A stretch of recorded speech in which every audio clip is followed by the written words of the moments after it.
Hello friends, ये जो है कक्षा 11 वालों के लिए परमाणु संरचना का लेक्चर नंबर कौन सा है? 13 है क्या? नहीं, देखो लेक्चर नंबर 14। ध्यान दीजिए, ये परमाणु संरचना का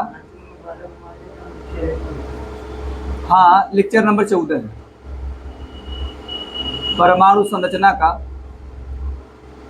लेक्चर नंबर 14 है। नहीं दिख रहा?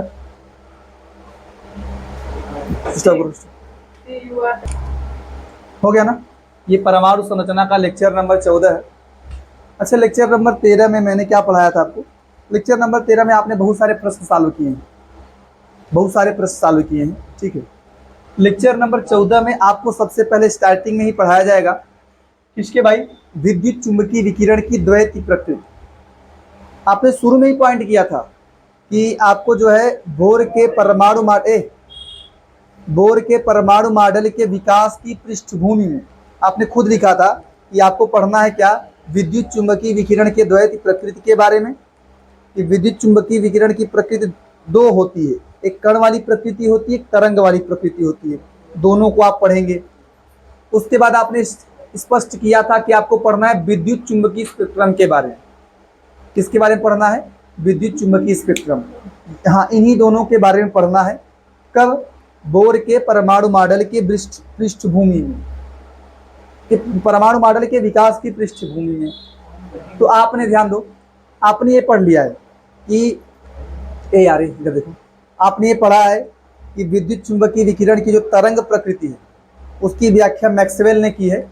और तरंग प्रकृति में आपने बहुत सारी घटनाओं के बारे में पढ़ा है कि विद्युत चुंबकीय विकिरण में जो है विद्युत क्षेत्र, चुंबकीय क्षेत्र और तरंग के संचरण की दिशाएं ये आपस में लंबवत होती हैं।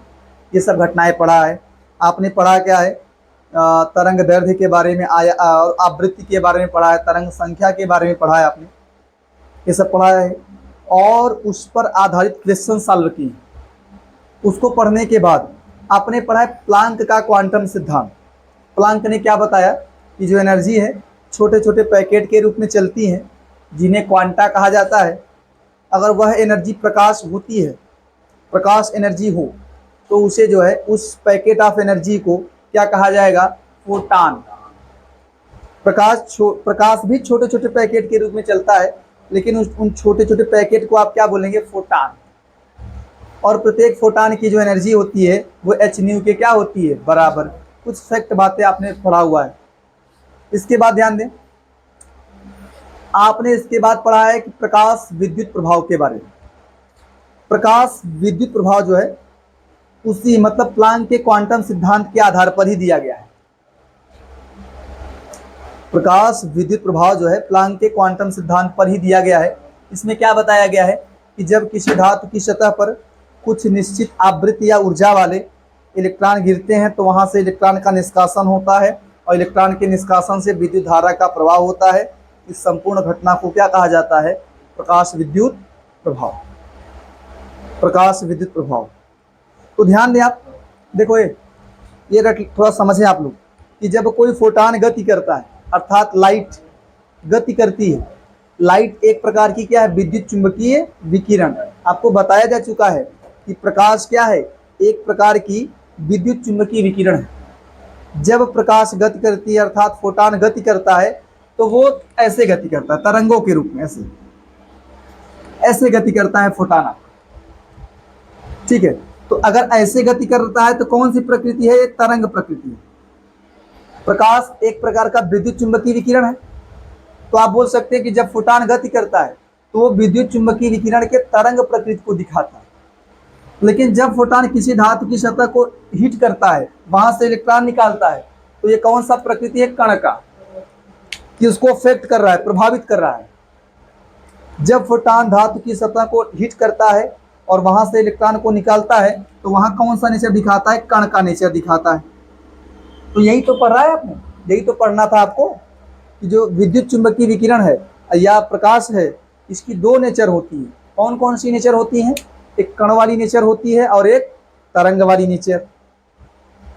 एक कण की प्रकृति होती है और एक तरंग की प्रकृति होती है। यही लिखा है कि कृष्णिका विकिरण, अभी मैं बताऊंगा आपको कृष्णिका विकिरण क्या है। कृष्णिका विकिरण को अंग्रेजी में बोलते हैं black body radiation. Black body radiation, कृष्णिका विकिरण तथा प्रकाश विद्युत प्रभाव जैसी घटनाएं, ये क्या करती हैं, विद्युत चुंबकीय विकिरण के कण प्रकृति को दिखाती है। प्रकाश विद्युत प्रभाव में होता क्या है कि फोटॉन धातु की सतह को हिट करता है और वहां से क्या निकलवाता है, इलेक्ट्रॉन। तो जब धातु की सतह को हिट करेगा, इलेक्ट्रॉन निकलेगा, तो ये कण प्रकृति को दिखाता है। और मैं भी इसको भी समझा रहा हूं कि कृष्णिका विकिरण क्या है, ठीक है, ध्यान दीजिए आप।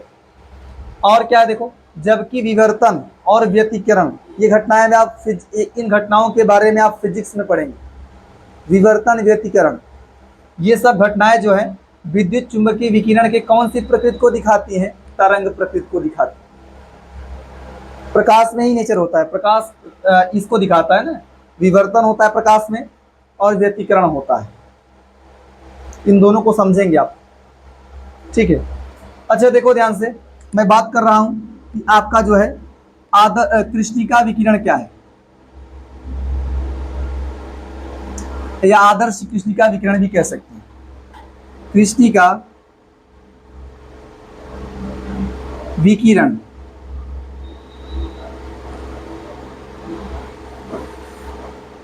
ब्लैक बॉडी रेडिएशन, समझो ध्यान से, ब्लैक बॉडी रेडिएशन। अच्छा देखो ध्यान से, ब्लैक बॉडी रेडिएशन किसे कहा जाता है। देखो सबसे पहले समझे ब्लैक बॉडी क्या है। ब्लैक बॉडी को हिंदी नाम है आदर्श कृष्णिका। आदर्श कृष्णिका उसे कहा जाता है जो अपने ऊपर गिरने वाली ऊर्जा की सारी मात्रा को, पूरी मात्रा को अवशोषित कर ले, या पूरी मात्रा को ही कह सकते हैं प्रतिकर्षित कर दे, या कह सकते हैं उत्सर्जित कर दे। अपने ऊपर गिरने वाली ऊर्जा की सारी मात्रा को, जितनी मात्रा उस पर गिरती है, वो सभी को अवशोषित कर ले या सभी को क्या कर दे, उत्सर्जित कर दे। इसी को क्या बोलते हैं, आदर्श कृष्णिका। और जो वहाँ ऊर्जा की जितनी मात्रा अवशोषित हो रही है या जितनी मात्रा उत्सर्जित हो रही है, सामान्य केस मान लीजिए उत्सर्जित हो रही है, तो उत्सर्जित होने वाली ऊष्मा की मात्रा को आप क्या बोलते हैं, कृष्णिका विकिरण। क्या कहते हैं, कृष्णिका विकिरण। और जानते हैं इसका परफेक्ट एग्जाम्पल है ब्लैक होल। नाम सुना होगा आपने। ब्लैक होल क्या होते हैं, उसमें जो है गुरुत्वाकर्षण बल का मान बहुत ज्यादा होता है। जो ब्लैक होल्स होते हैं उनमें क्या होता है, गुरुत्वाकर्षण बल का मान बहुत ज्यादा होता है। एरिया बहुत कम रहता है उनका, बहुत छोटे रहते हैं, लेकिन वहां जो है गुरुत्वाकर्षण बल का मान क्या होता है, बहुत ज्यादा होता है। तो क्या होगा, अगर उनके आसपास कोई वस्तु जाएगी या उस ऊर्जा जा रही, वो सारी की सारी ऊर्जा को खींच लेंगे, 1% बाहर निकल नहीं पाएगी। तो आप उसको क्या नाम दे सकते हैं कि ये एक प्रकार की क्या है, आदर्श कृष्णिका का एग्जाम्पल है। कहो ये एक प्रकार के जो है आदर्श कृष्णिका का एग्जाम्पल्स। समझ पा रहे हैं। जैसे ब्लैक होल जानते हैं कैसे बनता है, मान लो बता रहा हूं, जैसे पृथ्वी इतना है, पृथ्वी पर गुरुत्वाकर्षण बल है, जानते हैं आप, बहुत ज्यादा है। पृथ्वी पर गुरुत्वाकर्षण बल का मान बहुत ज्यादा है। मान लीजिए इतनी बड़ी पृथ्वी जो है एक छोटे से एरिया में, इतनी एरिया में बन जाए, तो वहां गुरुत्वाकर्षण बल का मान क्या रहेगा, बहुत खतरनाक। वहां जो है अगर कम एरिया में बन जाए, पृथ्वी का इतना ज्यादा एरिया है और उसमें क्या है, गुरुत्वाकर्षण बल है, आप जानते हैं, अगर वो इतनी बड़ी एरिया बहुत छोटे एरिया में कन्वर्ट हो जाए, बहुत छोटा हो जाए, तो उसमें गुरुत्वाकर्षण बल का मान क्या रहेगा, बहुत ही खतरनाक रहेगा। अगर इसके आसपास भी कोई वस्तु आएगा तुरंत ये खींच लेगा अंदर। तो ऐसे ही ब्लैक होल्स होते हैं, छोटे एरिया होती है उनकी, एरिया वो मतलब कह सकते हैं ना, उनका आयतन बहुत कम होता है, एरिया बहुत कम होता है उनका, लेकिन क्या करते हैं, उनमें गुरुत्वाकर्षण बल का मान बहुत ही ज्यादा होता है। इसीलिए जो है अगर उनमें उनके आसपास ऊर्जा आई तो उसको पूरी तरीके से ऑब्जर्व कर लेंगे, वो अवशोषित कर लेंगे। समझ पा रहे हैं आप। चलिए ठीक है, इसको रोक दिया। देखिए ध्यान से, ये है आपका फिजिक्स में आप पढ़ेंगे इसको अच्छे तरीके से, ऐसे ही पढ़ लीजिए कि कृष्णिका विकिरण क्या है। पहले आप जानिए आदर्श कृष्णिका किसे कहा जाता है या कृष्णिका किसे कहा जाता है, ठीक है। तो बोलते हैं वे वस्तुएं जो अपने ऊपर गिरने वाली ऊर्जा को पूर्णतया जो है अवशोषित कर लेती हैं या पूर्णतया उत्सर्जित कर देती हैं, उन्हें क्या कहा जाता है? हाँ, करती हैं, लिख लो, आदर्श कृष्णिका कहलाती हैं। ठीक है। और अगर कोई आदर्श कृष्णिका है या कृष्णिका कह दो, वो जो है अपने ऊपर गिरने वाली ऊर्जा को अगर निकाल दे रहा है, मान लीजिए ना, अपने ऊपर गिरने वाली ऊर्जा को निकाल दे रहा है, इसी घटना को आप बोल सकते हैं कृष्णिका विकिरण। कृष्णिका अगर निकाल दे रही ऊर्जा को तो आप क्या बोल सकते हैं? कृष्णिका विकिरण। ठीक है। अब इसका एग्जांपल्स क्या है? Black holes. जानते रहे ब्लैक होल्स में जो है गुरुत्वाकर्षण बल का मान बहुत ज्यादा होता है। ठीक है। अच्छा, आपको कोई प्रश्न दिया गया था ना? प्रश्न बोलो, प्रश्न। प्रश्न देखिए ध्यान से, यही प्रश्न आपको दिया गया था ना, लेक्चर नंबर 13 में यही प्रश्न आपको दिया गया था। क्या है कि 4 × 10⁻⁷ मीटर तरंग दैर्ध्य वाला एक फोटान 2.13 इलेक्ट्रॉन वोल्ट वाली इलेक्ट्रॉन वोल्ट कार्य फलन वाली धातु की सतह पर टकराता है तो क्या क्या ज्ञात करना है? फोटान की ऊर्जा निकालनी है, उत्सर्जन की गतिज ऊर्जा, उत्सर्जन का मतलब जो निकल रहा है, निकल कौन रहा है? इलेक्ट्रॉन, उसकी गतिज ऊर्जा, और निकालना है प्रकाशीय इलेक्ट्रॉन का वेग, मतलब इलेक्ट्रॉन का वेग। तो ध्यान दें, आप पहले इसको देखो, बनाइए, आप हल करने से पहले बनाएं। क्या हो रहा है कि कोई फोटान आ रहा है, धातु की सतह पर गिर रहा है, इस फोटान का लैम्डा दिया है। क्या दिया है? Lambda 4 × 10⁻⁷ metre. इसके बाद धातु का कार्यफलन दिया है W0। क्या दिया है? 2.13 इलेक्ट्रॉन वोल्ट। आपको निकालना है फोटान, जिसकी लैम्डा दिया है उसकी एनर्जी निकाल देना है। तो फार्मूला क्या होता है? E = hc/लैम्डा। तो ध्यान दें, पहला प्रश्न क्या लिखेंगे? फोटान की ऊर्जा, फोटान की ऊर्जा E का मान क्या लिखेंगे? E = hc/लैम्डा। अच्छा, लैम्डा का मान किस में दिया है? मीटर में दिया है।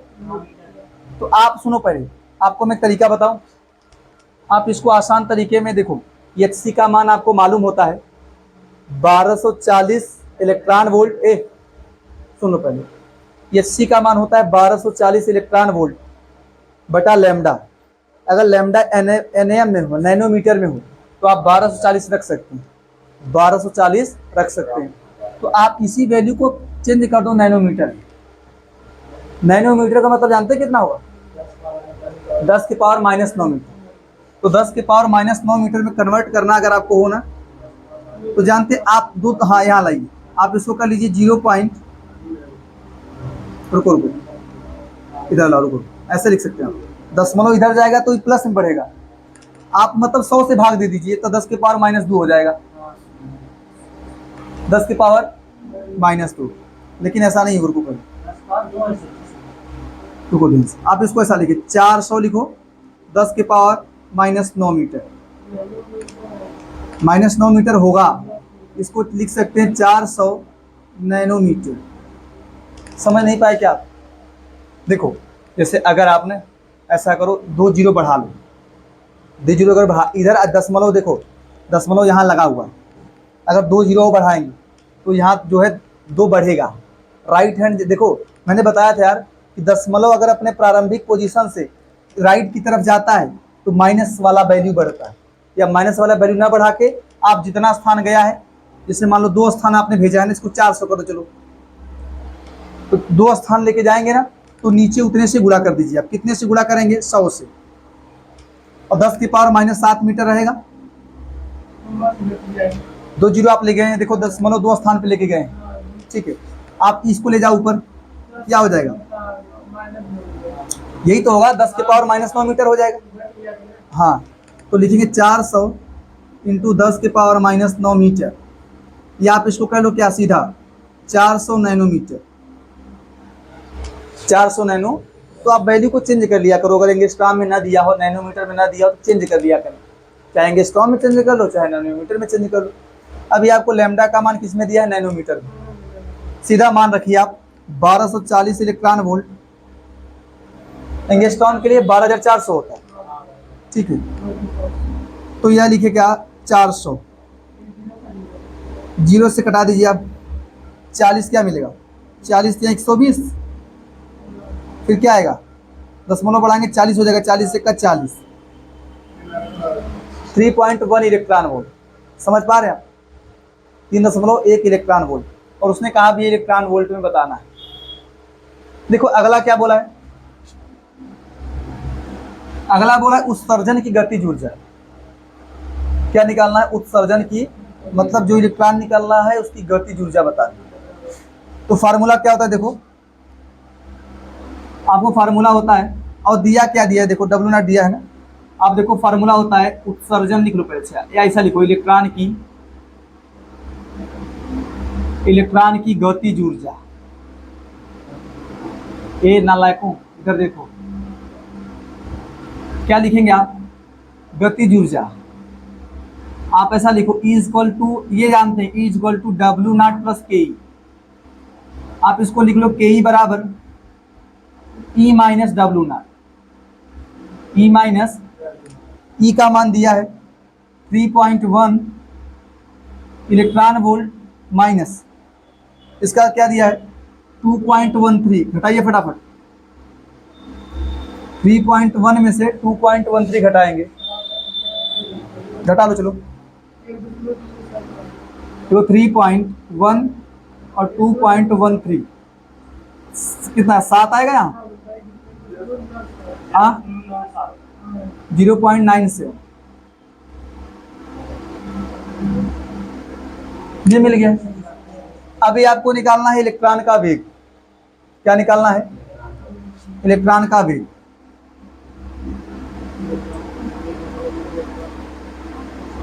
इलेक्ट्रॉन का वेग भी निकालना है आपको। तो क्या होता है? K equal to half M B square होता है। Half M B square, M क्या है? इलेक्ट्रॉन का द्रव्यमान। इलेक्ट्रॉन का द्रव्यमान। अच्छा के का मान देखो क्या दिया है? 0.97 इलेक्ट्रॉन वोल्ट। और इसका देखो आप 1/2 करें और यम का मान रखो, जानते हैं? देखो तो 9.1 10 की पावर माइनस 31 की ग्रा। 10 की पावर माइनस 31 की ग्रा क्यों रखेंगे बता रहा हूँ। ग्राम क्यों नहीं रखा जा रहा? क्योंकि जानते हैं 1 इलेक्ट्रॉन वोल्ट बराबर होता है क्या? 1.6 10 की पावर माइनस 19 जूल। ठीक है, आप जूल भी ना रखें। आपको 1 जूल बराबर पता है, 1 जूल बराबर होता है किग्रा मीटर स्क्वायर सेकेंड की पावर माइनस 2। ये मान रखें ताकि किग्रा से किग्रा क्या हो सके? कैंसिल। आप इलेक्ट्रॉन वोल्ट को पहले चेंज करो जूल में, जूल में, फिर जूल का मान रखें। समझ पा रहे हो कि नहीं? इलेक्ट्रॉन वोल्ट को चेंज करिए जूल में, फिर जूल का मान ये रखिए ताकि ये किग्रा से किग्रा कैंसिल हो सके। ये जान लीजिए आप। अब आपका भी स्क्वायर है। अभी देखो मात्रकों को ध्यान में रख के लगाना चाहिए आपको ताकि कैंसिल हो। ये जान लीजिए। आप यहाँ रखिए 0.97 1 क्या 6 इंटू 10 की पावर माइनस 19 जूल का मान रखो सीधा किग्रा मीटर स्क्वायर सेकेंड की पावर माइनस 2 हो जाएगा। और इस 2 का भी यही कर दो गुणा, 2 का भी यही कर दे रहे हैं। चलो बाद में करेंगे। हाफ इंटू 9.1 10 की पावर माइनस 31 किग्रा। आप चाहो तो किग्रा से किग्रा कैंसिल करा लो, कटा लीजिए आप किग्रा से किग्रा कैंसिल। और भी स्क्वायर है भी आप लिख सकते, जानते क्या? भी स्क्वायर का मान रख सकते हैं। भी स्क्वायर बराबर रख सकते हैं 2 से यहाँ गुणा करो, 2 इंटू 0.97 इंटू 1.6 10 की power minus 19 metre square second की power minus 2। Metre square second की पावर माइनस 2 बटा 9.1 10⁻31 किग्रा से किग्रा कैंसिल हो चुका है। आप चाहो ये हटा दो, इसको रूट में कर दो। समझ पा रहे हैं आप? v स्क्वायर को हटा के इसको क्या कर दिए, रूट। अब इसी वैल्यू को सॉल्व करें आप। थोड़ा इतना छापो तो सॉल्व करूं मैं इधर। यहाँ चलो चलिए को इतना लिखे तब सॉल्व करता हूँ।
ये देखिए ध्यान से आप देखो क्या है, ये आपका है विद्युत चुम्बकीय स्पेक्ट्रम।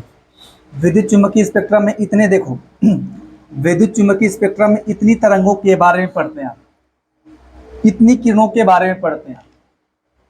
विद्युत चुम्बकीय स्पेक्ट्रम में ये सब आती है, ये कास्मिक किरणें, गामा किरणें, एक्स किरणें और अल्ट्रावायलेट किरणें, पराबैंगनी किरणें जो कि सूर्य के प्रकाश से प्राप्त होती हैं। इसके बाद दृश्य किरणें, अवरक्त किरणें और क्या है, सूक्ष्म तरंगे हैं, रेडियो तरंगे हैं। ठीक है, तो ध्यान दें आप। देखो विद्युत चुम्बकीय स्पेक्ट्रम की परिभाषा क्या है कि अगर आप जो है इन सभी तरंगों को या इन सभी विकिरण कह दो, इन सभी विकिरणों को अगर आप जो है तरंग दैर्ध्य के बढ़ते हुए क्रम में व्यवस्थित करो, या एक ही क्रम हो, चाहे तरंग दैर्ध्य का बढ़ता क्रम हो चाहे तरंग दैर्ध्य का घटता क्रम, तरंग दैर्ध्य का बढ़ता हुआ क्रम लिखे चाहे तरंग दैर्ध्य का घटता हुआ क्रम। और अगर आपने तरंग दैर्ध्य का बढ़ता क्रम मान लीजिए लिखा है तो आवृत्ति का घटता क्रम हो जाएगा। तरंग दैर्ध्य का बढ़ता क्रम मतलब आवृत्ति का क्या होगा, घटता क्रम। या अगर आपने आवृत्ति का बढ़ता क्रम लिखा है, हाँ, तो वही समझे इन सब विकिरणों को अगर इनके तरंग दैर्ध्य के बढ़ते हुए क्रम में या आवृत्ति के घटते हुए क्रम में या आवृत्ति के बढ़ते हुए क्रम में तरंग दैर्ध्य के घटते हुए क्रम में व्यवस्थित किया जाता है, इसी व्यवस्था को, इसी अरेंजमेंट को आप क्या बोलते हैं, विद्युत चुम्बकीय स्पेक्ट्रम। अगर इन देखिए ध्यान से आप जो है पढ़ेंगे स्पेक्ट्रम के बारे में, दृश्य स्पेक्ट्रम के बारे में। एक होता है विद्युत चुम्बकीय स्पेक्ट्रम, एक होता है दृश्य स्पेक्ट्रम। विद्युत चुम्बकीय स्पेक्ट्रम में आप क्या पढ़ेंगे, जितनी भी विद्युत चुम्बकीय विकिरणें होती हैं उनके बारे में पढ़ेंगे। और कब कहेंगे कि विद्युत चुम्बकीय स्पेक्ट्रम है, जब सभी विद्युत चुम्बकीय विकिरणों को उनके तरंग दैर्ध्य के बढ़ते हुए क्रम में या आवृत्तियों के घटते हुए क्रम में, या इसका उल्टा भी कह सकते हैं, आवृत्तियों के घटते हुए क्रम में तरंग दैर्ध्य के बढ़ते हुए क्रम में व्यवस्थित कर दिया जाए तो उसे आप क्या कहेंगे, ये है आपका विद्युत चुम्बकीय स्पेक्ट्रम। एक बढ़ेगा तो एक घटेगा। देखो ध्यान से, आपको ये ऑर्डर लिखाया गया है, ये रख लो तरंग दैर्ध्य का बढ़ता क्रम वाला। विद्युत चुम्बकीय स्पेक्ट्रम में ये जो है ये आपकी विद्युत चुम्बकीय विकिरण है, विद्युत चुम्बकीय विकिरणें हैं जो कि जो है क्या तरंग दैर्ध्य के बढ़ते हुए क्रम में लिखी गई हैं। इनको थोड़ा एक बार पढ़ लिया जाए। गामा कॉस्मिक गामा एक्स किरणें, यूवी किरणें जो है, दृश्य किरणें, अवरक्त किरणें, सूक्ष्म तरंगे, रेडियो तरंगे। इनको आप एक दो बार पढ़ के याद कर लीजिए। तरंग दैर्ध्य का बढ़ता हुआ क्रम में कैसे रटेंगे आप? Cosmic gamma x, UV, visible, infrared, अवरक्त, सूक्ष्म रेडियो, सूक्ष्म तरंगे, रेडियो तरंगे। इनको आप याद कर लीजिए। इसके बाद यहाँ देखिए ध्यान से, ये क्या है? स्पेक्ट्रम क्या है कि जब आप सामान्य प्रकाश या सफ़ेद प्रकाश या सूर्य का प्रकाश, सामान्य प्रकाश कहिए या सफ़ेद प्रकाश कहिए या सूर्य का प्रकाश कहिए, इसको प्रिज्म से गुजारा जाता है। ये सामान्य प्रकाश है, तो ये 7 रंगों में टूट जाता है प्रिज्म में। प्रिज्म के अंदर जो है ये 7 रंगों में टूट जाता है और टूटकर फोटोग्राफिक प्लेट पर प्राप्त होता है। 7 रंग जो है प्राप्त होते हैं। एक जो है टूटकर फोटोग्राफिक प्लेट पर प्राप्त होते हैं। तो इन्हें सबको मिलाकर, इन रंगों को मिला के क्या कहा जाता है? दृश्य स्पेक्ट्रम या स्पेक्ट्रम। इनका रेंज क्या होता है आप जानते हैं? तरंग दैर्ध्य क्या होता है? लगभग जो है इसका 400 नैनोमीटर से 750 नैनोमीटर के बीच होता है, या आप एंगस्ट्रॉम में कह दीजिए 4000 एंगस्ट्रॉम से 7500 एंगस्ट्रॉम होता है। ठीक है, ये सब जानते रहिए। हाँ, ये देखो इनको जो है स्पेक्ट्रम को विबग्योर के नाम से भी जाना जाता है। स्पेक्ट्रम को जो है विबग्योर के नाम से जानते हैं। तो आज आप इतना ही पढ़िए, इस सब बारे में पढ़े आप, थोड़ा सा घर पे जाके रिवाइज करो। ये सब चीज़ें तो कक्षा 10 में पढ़ा है आपने पढ़ा हुआ है। आप हमसे मिलिए अगले वीडियो में, लेक्चर नंबर 15 में, जहाँ मैं बात करूँगा इसके टाइप्स की बात, ये स्पेक्ट्रम कितने प्रकार का होता है। ठीक है, स्पेक्ट्रम कितने प्रकार का होता है इसकी बातें की जाएंगी अगले वीडियो में, लेक्चर नंबर 15 में। ठीक है, तो आज आप इतना ही पढ़ें।